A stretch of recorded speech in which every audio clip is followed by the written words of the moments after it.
പിടിച്ച്. പ്രകാശേട്ടേ അതൊക്കെ മതി. മോള് വിട്ടേക്ക്, ഞാൻ പിടിക്കാം. മക്കളെ, ആശുപത്രിയിൽ ഒരുപാട് കാശായില്ലേ? പൈസയെ കുറിച്ചൊന്നും ചിന്തിക്കേണ്ടെന്ന് പറഞ്ഞില്ലേ? അവിടെ നിന്ന് ഇങ്ങോട്ട് വരുമ്പോഴും ഇത് തന്നെയായിരുന്നു സംസാരിച്ചുകൊണ്ടിരുന്നത്. ഞാൻ ചെയ്ത ദ്രോഹങ്ങൾക്ക് എന്റെ പെൺമക്കൾ എനിക്കെന്ന സമ്മാനം കണ്ടില്ലേ? ഇവർക്കൊണ്ട് ഒരു നന്മ പോലും എനിക്ക് ചെയ്യാൻ പറ്റിയിട്ടില്ല. പെൺമക്കൾക്ക് ചെയ്തിട്ടില്ല. പക്ഷേ ഇന്ന് കിരണേട്ടൻ ജീവിച്ചിരിക്കുന്നത് അച്ഛൻ കാരണോ? നിന്റെ അച്ഛൻ അർഹിക്കുന്ന സ്നേഹം നിന്റെ അമ്മയും ലക്ഷ്മിയമ്മയും ഒക്കെ കൊടുത്തോളൂ. ഇടയ്ക്ക് കൊണ്ടുപോയി ഡയാലിസിസ് ചെയ്യണമെന്നാ പറഞ്ഞിരിക്കുന്നത്. എന്ത് ചെയ്യാനാ ബൈജു? 2 വൃക്കയിലൊന്ന് വിക്രത്തിന്റെ ചികിത്സയ്ക്കായി ദാനമായി കൊടുത്തിട്ടാ ആ പൈസ എടുത്ത് അന്ന് അവനെ ചികിത്സിച്ചത്. എന്നിട്ടിപ്പോ വൃക്ക പോയത് മാത്രം മിച്ചം.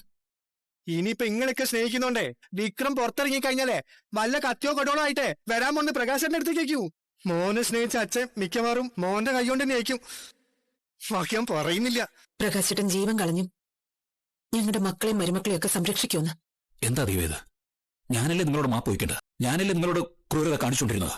ഞാൻ ചെയ്യാത്ത ദ്രോഹങ്ങളുണ്ടോ? നിന്നെയും ലക്ഷ്മിയൊക്കെ അതിനൊക്കെ മാപ്പ് ചോദിക്കേണ്ട ആള് ഞാനാണ് ദീപേ. അതിനേക്കാളും കൂടുതലല്ലേ എന്റെ മോളെ ഞാൻ ഇപ്പൊ കാണിക്കുന്ന ഈ അടുപ്പവും സ്നേഹവും. അതൊക്കെ തന്നെ ധാരാളം. ഇനി അതിനെപ്പറ്റിയൊന്നും ഓർക്കണ്ട.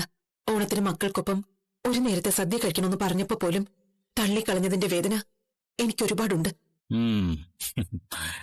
ഇനി ഈ വയസ്സാം കാലത്ത് രണ്ടാള് നന്നായിട്ട് സ്നേഹിക്ക്. ഒരു കണക്കിന് അച്ഛൻ ഭാഗ്യവാനാ.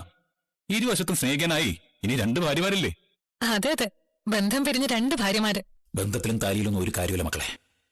മനസ്സുകൾ തമ്മിലുള്ള ഐക്യം അത് വേർപെട്ടു പോകാതെ നമ്മൾ നോക്കണം. ആ തിരിച്ചറിവുണ്ടായല്ലോ, അത് തന്നെ മഹാഭാഗ്യം. എന്റെ മോൾ എന്നാണോ കിരൺ മോനെ പരിചയപ്പെട്ടത് അന്ന് തൊട്ട ഞങ്ങളുടെ ജീവിതത്തിന് മാറ്റം ഉണ്ടായത്. പ്രത്യേകിച്ചും എന്റെ മോളുടെ ജീവിതത്തിന്. അങ്ങനെയുള്ള മോന്റെ ജീവൻ രക്ഷിച്ച ആളാ ഈ ഇരിക്കുന്നത്. അതിന്റെ സ്നേഹവും നന്ദിയും മോളുടെ അച്ഛനോട് എന്തെങ്കിലും കഴിക്കാനോ കുടിക്കാനോ വേണമെങ്കിൽ പറയണം കേട്ടോ.